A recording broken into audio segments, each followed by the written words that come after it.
Joining the show today is former New York Ranger Matthew Barnaby. We are talking Rangers versus Canes, Matt Rempe, and Artemi Panarin's big hit on TJ Oshie. Plus, Matthew shares some stories of his time playing for the Blue Shirts.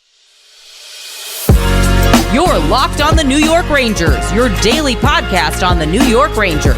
Part of the Locked On Podcast Network, your team every day.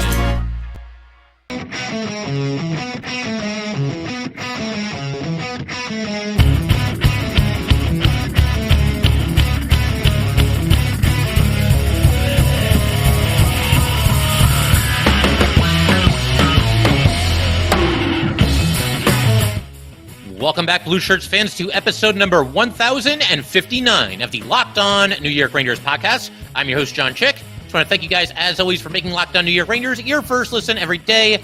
We are free and available on all platforms, including YouTube. And today's episode of Locked On New York Rangers is brought to you by Monopoly Go. Game off, we got to talk more about Monopoly Go. This fast-paced game lets you team up with friends for tournaments to unlock awesome prizes like unique stickers for trading, cool playing pieces, and hilarious emojis for taunting your friends. So download Monopoly Go, now free on Google Play or the App Store.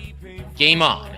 And as I mentioned just a second ago, we are fortunate enough to welcome in former New York Ranger Matthew Barnaby. We have a lot of fun just talking about the New York Rangers, their run so far in the playoffs. We talk a little bit about Matt Rempe, the role of an enforcer in today's game. We talk about Matthew Barnaby's time spent with the Rangers, including the trade that sent him here. Whole bunch of other stuff as well. Matthew also shares some stories of some of his more infamous fights during his playing career. So very, very excited to play this interview for you guys here today. All right, and so with no further ado here today, let's go ahead and welcome our very special guest, the one and only Matthew Barnaby. And Matthew, first of all, thanks for doing this. Welcome to the show. I know you've got a little bit of a road trip going on there, and I gotta throw this out here right at the start, man. I think you might have been like the original villain for me growing up watching hockey, because I was a Ranger fan and I'm getting into the game, and you're on the Sabres at the time, and I remember asking my dad, what's up with this Barnaby guy, right? And, obviously you were a player that was always loved by home fans, and, away fans didn't like you so much, but is that kind of what you were going for? I mean, is that something that you kind of wear with pride when you're the guy that the home fans love you, the away fans can't stand you? Yeah, first of all, I'm on my way to Toronto, for an alumni event with a bunch of former Leafs and a few Rangers along the way. I'm sure we'll be there for Alzheimer's. So I have my wife driving. I am not driving. But yeah, I relished the opportunity, and I found success in junior in playing that villain role, and never afraid to stand up for myself or answer the bell. But I really relished being the loved being hated by opposing teams and their fans. If I ever went into a building and I wasn't getting booed, then I was like, okay, you're obviously not doing something right here. You're a little sleepy today. So I'm glad you hated me. When we went between the years of 01 to 04, then I got you a little bit on my side, because I absolutely loved playing in Madison Square Garden in front of some very, very passionate fans. Yeah, absolutely. And that certainly is the flip side of it. Once you became a Ranger, all is forgiven and it's all good. And you immediately became a crowd favorite, of myself. And, my parents are big Ranger fans, and obviously Ranger fans everywhere else as well. I definitely want to ask you about a couple of specific moments in your career, and we'll get to those a little bit later. But one thing I must ask about is, you would get into fights, and there'd be times where, you'd be smiling at your opponent or laughing or, whatever it might be. So I got to know, was that something that you did as a tactic to I really want to mess with this guy, or was that something that just happened naturally for you in the heat of the moment? Well, I think when I first started, I came in the league at 165 pounds. I only played at about 188 to 192 pounds. And I'd say 80 to 85% of the guys I fought were at least 40 pounds heavier. I mean, on the small end of my whole career. So, obviously fighting bigger guys, you're not going to knock them out with a punch. You're not going to just take it to them when you're fighting the likes of Darren McCarty and Stu Grimson and Derek Bogart, whoever it may be. there's so many very big, tough guys that, for me to have success, I had to have very good cardio. I had to be very technical, almost like a Darren Langdon, who was very technical, but also way bigger than I was. And, as the fight went along, I would get stronger because they would fatigue and I would learn how to take punches. And I always used to think, what's the worst thing that you could do to a guy without hitting him to really infuriate him? Yeah. And that's laugh at him. That's like if you get in an argument with your wife or a buddy or someone you don't know and you just start laughing at them. Well, it infuriates them even more. And that's to me, that's the worst thing that can happen to me is they don't take you seriously, or you're laughing at them. And for me, it was like they were hitting me and it wasn't hurting that bad. And I never really hurt when I got in a fight. So I'd laugh at them and try to get them so pissed off that they might change the way that they're fighting. And I'd be able to sneak in a punch or get them so off the way that they fight that I might be able to take advantage. And that was the reason behind it. It was all pure mental warfare games. And I absolutely loved it. Absolutely. And want to get your take on something that happened in the last series. Of course, the Rangers get past the Caps. They sweep them in 4 games. We saw Artemi Panarin, of all players for the Rangers, lay a really good hit on TJ Oshie. And I actually happened to notice your tweet on Twitter, and you thought it was clean. I mean, I'm going to be biased to the Rangers, so of course I think it was clean. But, just your take on that hit, and how cool was it to see somebody that's, more known for skill, not so much physicality, dish out a hit like that? It was awesome. First of all, when I watch a game and there's a big hit or a controversial play, whether it's a goal or a hit like Panarin's on Oshie, I don't take anything the Ranger fans say, and I don't take anything the Capitals fans, because there is a bias. And I'm a New York Jets fan. I'm biased towards the New York Jets. So I take those, kind of put them aside. Listen, it was an awesome hit. He went through the body, got a part of the head, but that's a legal check. And to see a guy like Panarin, who was taking a little bit of abuse in that game, to see him come back, and as a player, there's nothing better. Like, they expect it from myself or a guy like Rempe, a guy like Trouba. You expect those guys to be physical and lay the body, especially in the playoffs. But when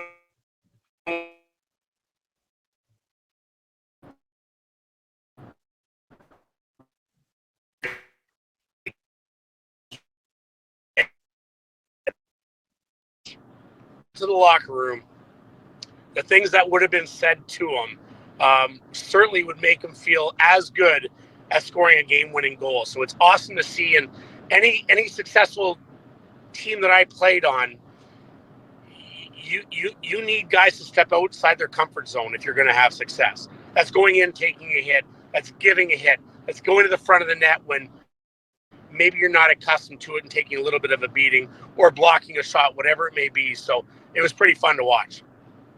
Absolutely. And also wanted to ask you this. Is there anybody that's like currently in the NHL right now that maybe reminds you of yourself a little bit? Somebody that has that mix of offensive skill, but also can play mind games, get into scraps when necessary. And anybody that kind of jumps out for you like that? So few and far between. And the guys that can do it now are guys like Brad Marchand and Brady Tkachuk from the Ottawa Senators, the captain there.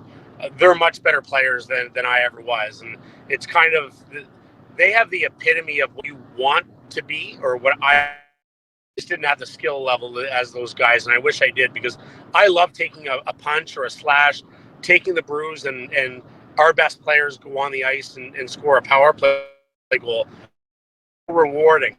But to be able to be Brad Marchand and draw the penalty, infuriate the opposition, infuriate the ends, and then be the guy to go out and score on the power play, that's the best thing. So I don't think there's many guys that play the way that I did in today's game, but certainly those are two guys I think of that I would have loved to be as good as them, because it was rewarding for me, but I can't imagine how it is for a guy like Brad Marchand. Absolutely, and definitely want to ask you, get your thoughts about the Rangers-Kane series. It really feels like a heavyweight matchup, and we'll get to that in just a second. First, though, we definitely would like to let everybody know that today's episode of Locked On New York Rangers is brought to you by Monopoly Go. All right, game off. We got to pause here to talk about Monopoly Go. I know what you're saying. Flag on the play. You already talked about that. But there is just so much good stuff in this game. In Monopoly Go, you can team up with friends for timed tournaments where you work together to build up each other's boards. The more you win together, the more awesome prizes you unlock, and there's so much to get. Unique stickers, you can trade with friends to complete albums for big prizes, cool new playing pieces to travel the boards with, hilarious emojis for taunting friends when you smash their buildings or heist their vaults. Plus, Monopoly Go feels new and exciting every day with constantly changing tournaments and challenges. A ton include their own unique minigames, like digging for treasure or a robot pachinko machine, and there's always new timed events that help you win big, like massive multipliers for everything you win or rent frenzies. There's always something fun to discover in Monopoly Go, so get off the bench and go download it now for free on the Google Play or on the App Store. Game on. All right, and so we are, of course, talking with Matthew Barnaby here, and Matthew, definitely want to get your thoughts on this Rangers-Kane series. You know, both teams, were challenged at times in the first round, but got past it, in relatively short order. They're going to play each other. Feels like a true heavyweight matchup. What do you think about this series, and what is something that you think the Rangers really need to do to come out on top here? Yeah, I thought both these teams would do how they did, and I thought the longest it would go in either series was 5 games. They were far superior to their opponents in round one. I equate this to the Dallas-Vegas series in the West that we're seeing in the first round.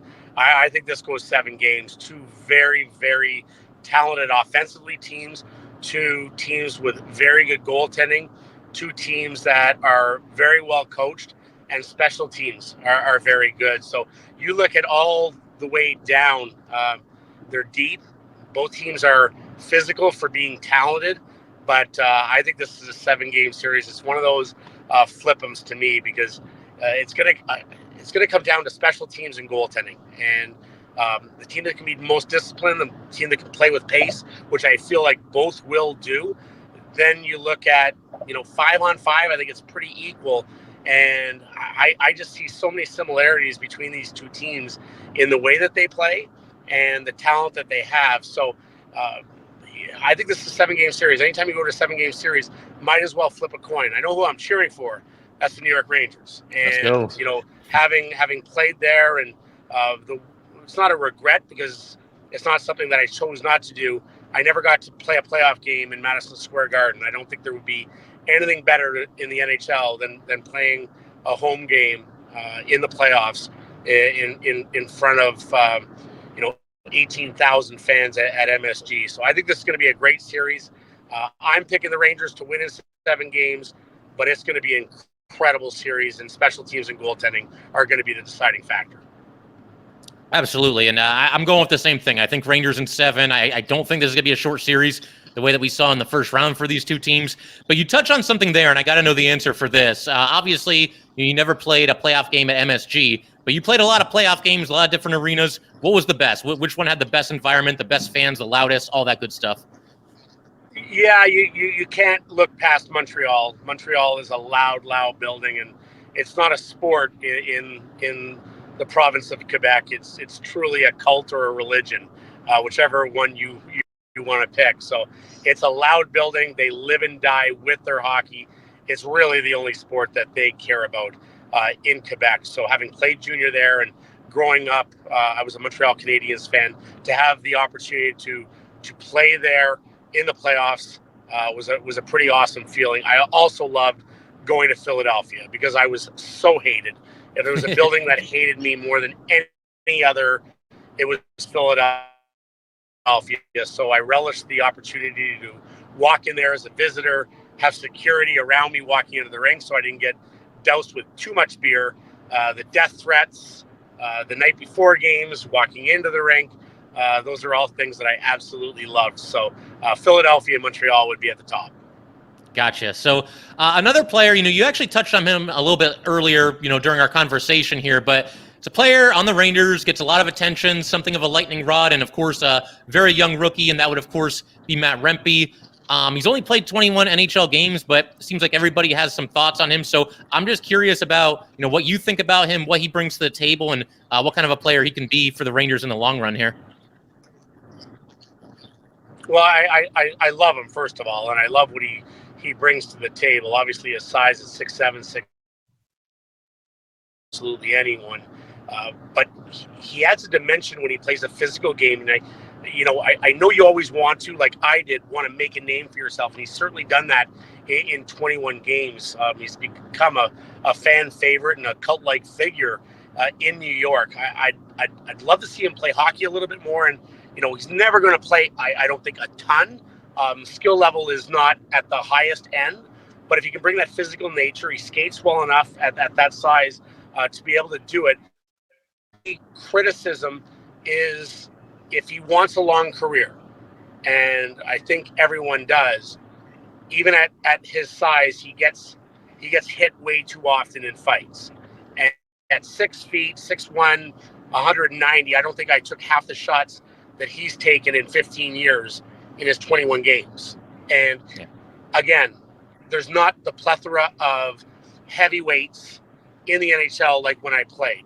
There's very few and far between, but if he's going to take the hits that he's going to take, it's not going to be a long career. So that would be my only advice to him and the New York Rangers, is to bring in someone to help him learn how to do it the right way, where he can be effective, be a momentum changer, and a guy to cause fear into the other team while protecting himself, so he doesn't take those shots. Because I don't care how big you are, your chin is equally vulnerable and susceptible to concussions. And from a guy that retired because of them, it's not a fun thing. But I had over 200 fights in the NHL, 200, probably 400 total in all my hockey career days.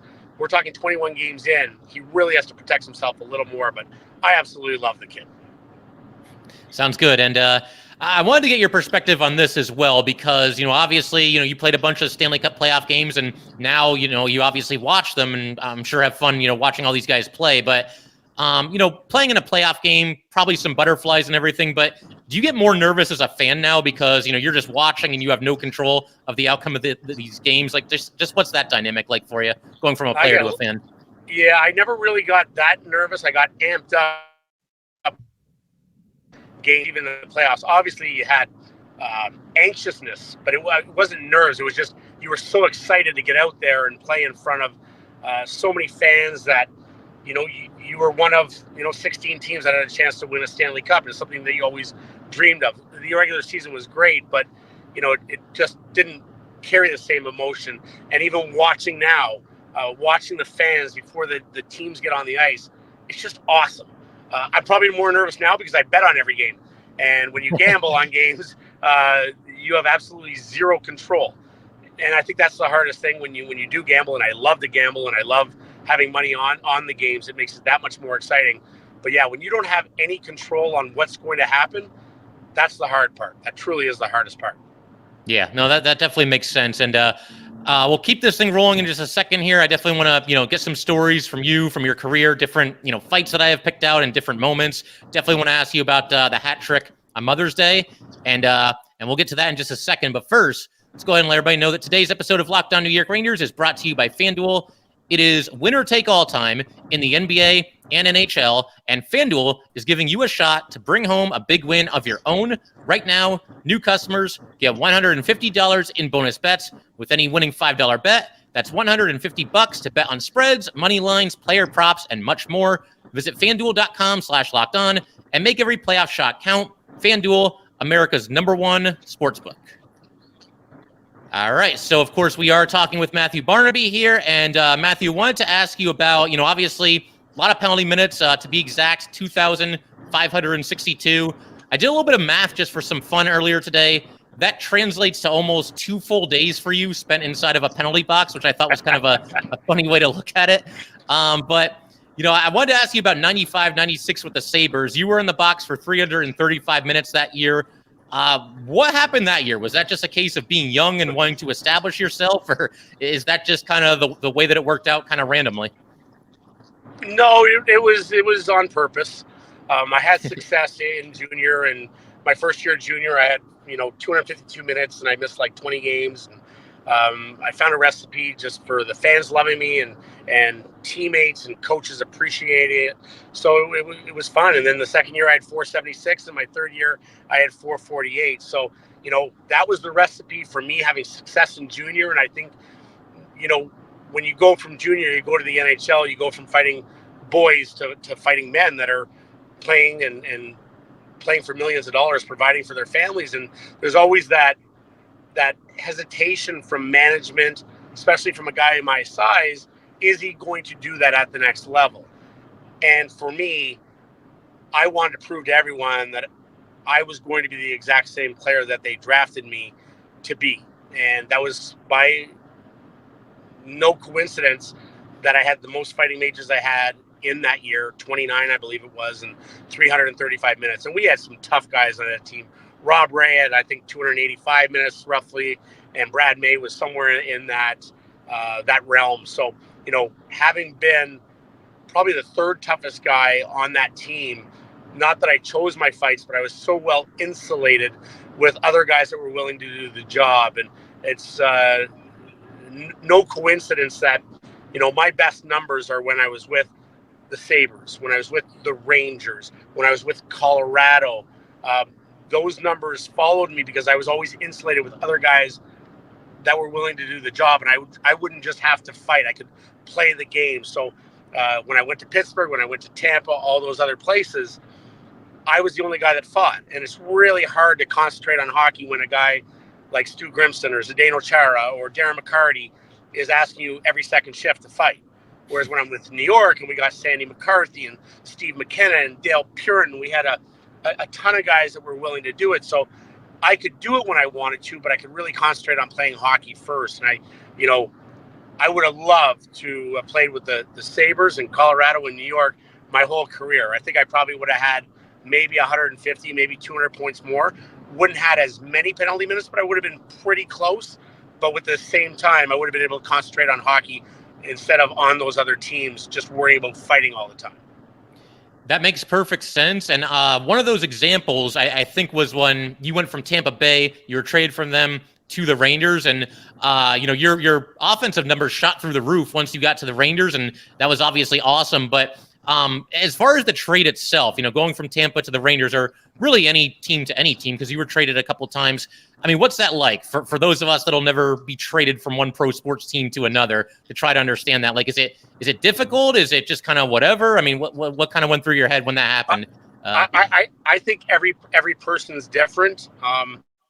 Certainly with my personality, I gel right away. I make new friends pretty quickly, and I don't find the adjustment to be that hard. I think the hardest part is probably moving into a hotel for the few months and living a hotel lifestyle instead of laying on a couch at your house. That's the hardest part. But making friends, I was welcomed by the fans of New York right away. The team, everyone was amazing with me. So I found that part relatively easy. And I went from, Tampa Bay and John Tortorella, who didn't think that I could play the game anymore, to going to New York and playing with Peter Nedved and Radek Dvorak for a little bit, and having a solidified line, and then playing with Lindros and Bobby Holik and Sandy McCarthy. Like, I had a solidified spot in the lineup, where in Tampa I was the only guy, and I was stuck on the fourth line and expected to go out and fight every single night. And I've never not enjoyed fighting. I enjoyed it. Maybe there's something wrong with me, but I love the accolades of the fans chant your name, and I think we all have pride. We all have a little bit of an ego, and everyone likes to get patted on the back. And I was no different. So when I was in Tampa, it's just hard when all you're expected to do is play 7 minutes a night and go out and fight. That's not fun. That's not fun. Playing 13, 14, 15 minutes a night and maybe fighting, that's fun. So when I went from Tampa Bay, I went from playing roughly 7 minutes a night to New York playing 13 to 14 minutes a night.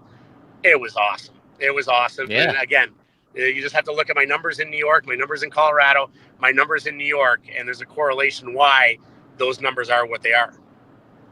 Yeah, no, for sure. I mean, it looked like you were having a blast playing the game when you were with the Rangers. And I do have to ask you about one specific fight you got into with the Rangers. It was against Jason Doig. And, we already talked about this. You like to play the mind games and everything and get inside people's heads. But this one, like you were yelling and wooing and all this stuff. And I was watching it on YouTube today, and the announcers seemed to think that you were actually saying something to Bobby Holik, who was your teammate at the time. Can you kind of just take us through that fight? Is that what was going on there? You were trying to get a reaction out of Bobby Holik? It happened because Doiger hit Eric, and we know the problems Eric Lindros had with concussions. So He came up a little high, hit him hard, and not that Eric can't defend himself, because Eric could be one of the toughest to ever play the game. But he dealt with concussion problems, and as a line mate and my roommate, it's my job. It's not maybe I should. I have to. And I couldn't live with myself if I didn't stand up for hitting any teammate, let alone a friend, a line mate, and a roommate. So I jumped in, and Doiger's a big guy, big and strong. Not the best fighter in the world, but very, very strong. So he was holding me up against the boards, and, we were trying to get our angle, but he's very strong and had me pinned pretty good. So I couldn't get the shots in that I wanted. He wasn't really throwing very much.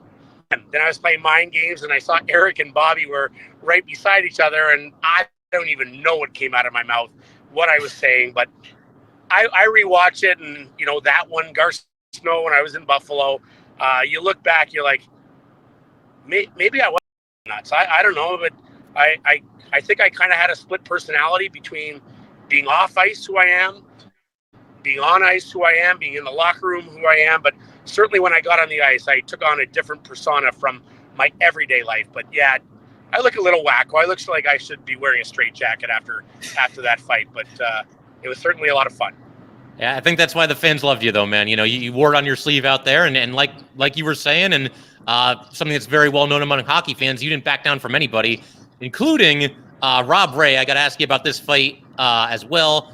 You, by this point, are on the Penguins, and I believe the story is that the two of you actually went out to dinner the night before and might have even been talking a little bit before the game in the tunnel or whatever, but then, the game starts, and you got to do what you got to do, and you get into a couple of fights, I believe it was, with Ray. So, I mean, what was that whole thing like? Did you guys talk at dinner like, hey, we're going to have to do this, or was there anything like that? Yeah, this was my first game getting packed and going back to Buffalo. Not my first game against Buffalo, but my first game back. And we had dinner at my house the night before, a bottle of wine, pasta, and, hugged him, said, I'll see you at the game tomorrow. And it's like, we're not going to fight, are we? I said, no, I'm not fighting you. Like you're my buddy. You're my boy. And halfway through the game, he said, you gotta tone it down. Now I'm coming in now as Pittsburgh. I had 7 great years in Buffalo, absolutely loved it, but I play for the Pittsburgh Penguins. I'm Yager's protector now. I'm Martin Straka's, and Buffalo, it's done. That the book is closed. Now I play for Pittsburgh, and I'm going to do anything to piss off the Buffalo fans. And that's just the way I was. Once the Pittsburgh chapter closed, I went to Tampa. Or when I was in New York, I'm a New York Ranger, and I'll bleed blue, red, and white. And that was how it was. And I was like, Rob, you know me. I'm not slowing down for you, for anyone out there. I'm not slowing. And he's like, well, he told me we got to fight. If so, I like, all right, whatever. So went into the corner, and he kind of hooked me and turned around, and I pushed him, gave him a shot. And then I kind of whacked him. My stick got up high, and he kind of two-handed me over the shoulder. So I whacked him back. I mean, today's day it would be like 10 games each. No problem at all. But I obviously dropped the gloves, and Rob is very strong. He's got a very, very big right hand. Can't throw his left to save his life, but his right is big. He's a big farmer with big, thick hands that can hurt you. He can. His gloves used to say hospital and graveyard, and the graveyard was the right one. So we went at it, and I knew if I had his right, he couldn't get a lot of good shots in. I was good at avoiding them, threw a couple shots here and there, and there's nothing worse than me, villain number one now, coming in and very popular guy in the thing, and everyone at that point just wants him to kill me, and now I'm embarrassing him by laughing at him again, and that's the whole thing. So that infuriated Rob, anyone that knows Rob, even more, because it's his building. He's the tough guy, his town, and now Matthew Barnaby's coming back embarrassing him. So gave him a hug after the game and said, we'll see you in a couple months at our next one, and never fought again. That was the last time. That was actually going to be my follow-up question. I guess it was all good between the two of you once the game was over. You leave it all on the ice. All good. Listen, I understand he has a job. He has to do it for his fans. He has a coach that he has to answer to, and he understood. He knows me. We've known each other. I played for 7 years. I was drafted for 2 years before that. So I had fought Rob Ray 4 times my first rookie camp when I was there. So, Rob knew me. Rob knew I was going to back down from him. Rob knew I wasn't afraid of him. So this was, I think, expected from Razor. Makes sense. And something else I got to ask you about, the Mother's Day hat trick. You guys are in the playoffs. This is when you're on the Sabres. You're playing Montreal. Game is in Buffalo. Your mom's in attendance up there, in one of the sky boxes. And it looked like when you got your third goal that, you pointed up to her. What was that what you were doing there? You were pointing up to your mom at that point? Yeah, I was pointing up to her, telling her not to drink so much, because I come to know the next day that it was on my credit card, the bill of everyone in the box that night. So I was telling her, no more drinks. No, it's the pinnacle of my career, right? Like, obviously a lot of fights, and that was easy. Like, as a fighter, it's probably the hardest job in all of sports, and that's any sport, knowing you're going to work every day and you might get your jaw broke or your nose broke or your eye socket broke, whatever it may be. So it's a very tough job. Having said that, you really can choose when you're going to fight. You can't choose when you're going to score a goal, because these are the 750 most talented players in the world that play this game. So to be in the playoffs, special. To play against Montreal Canadiens, your childhood team, special. Mother's Day, special. My child was born, Matthew Jr., my first child, 8 days earlier, special. And then to score a hat trick, it's literally priceless. There's I don't think anything sports-wise can ever top what I went through that day and the feeling that I had. And just to win that game against Montreal, score a hat trick on Mother's Day, seeing the pride that it brought her was a pretty special moment. Absolutely. And it's one of those things where it's like all the planets kind of align for you all at the same time there. And that's obviously a really cool story. And, one or two more questions. We'll let you get out of here. I know you got your road trip there and, you're going to your reunion, and that's awesome. I did want to ask you about your autobiography. Came out just a couple of years ago. I think just about a year and a half ago at this point. Matthew Barnaby, Unfiltered. Where can everybody find your autobiography, and what was that experience like for you getting to write it and having it all come together? Yeah, you can go on to Amazon. As my wife says, Jeffrey Bezos has absolutely everything, including Matthew Barnaby Unfiltered. Or you can email me at matthewbarnaby3636@gmail.com if anyone wants a personalized copy. I do it that way because obviously through Amazon, you're not going to find it there. There are some Barnes & Noble in Canada. Indigo has it, but Amazon is usually the easiest way to go. Sounds good. And one more question for you. You are actually now the fourth former New York Ranger to come onto this show. And again, we thank you very much for doing that. But the other people that have been on, we've had Tom Laidlaw, Jason Strudwick. So, they're the defensemen. And we also had Marty St. Louis. So he's one of the wingers along with yourself. What do you think about that lineup, man? We got a pretty solid starting lineup here, do we not? Yeah, I don't know Tommy. I've only met him, I think, once. I've heard nothing but great things about him. I was just with Jason Strudwick in Edmonton, where he's from and where he lives now, doing another Alzheimer's event only a few days ago. So I spent a little time with him. He was struggling on D for our team, though. He struggled, and I'll let him know. There's no way he's coming back to the NHL. And Marty St. Louis, what can you say about him? He's probably the hardest working superstar that I've ever seen, and one of the most gentleman people that you could ever meet. And everyone always says, like, who do you cheer for? Are you a Ranger fan? Are you a Buffalo fan? Listen, I played on so many teams, and I like to see all those fan bases that I played in really enjoy their hockey and have success. But it's people like Marty that I cheer for. People like Bob Bugner when he's in the coaching realm, Mark Bergevin, all these kind of guys. So I look to see those guys have success, and Marty's just an awesome guy, an awesome guest, a great player, but a better person. Absolutely. No, he was great to me when I got to interview him. All the former Rangers have been, including yourself. And Matthew, I think I speak for Ranger fans everywhere. If you ever want to come back on this podcast, you're more than welcome. Thank you so much. I appreciate it. And to the Rangers fans, thank you for the love when I played there. And since I've retired, the same. And go get the K's. Let's bring this home. Let's go. All right. So again, thank you to everybody for tuning in, and we will see you guys next time.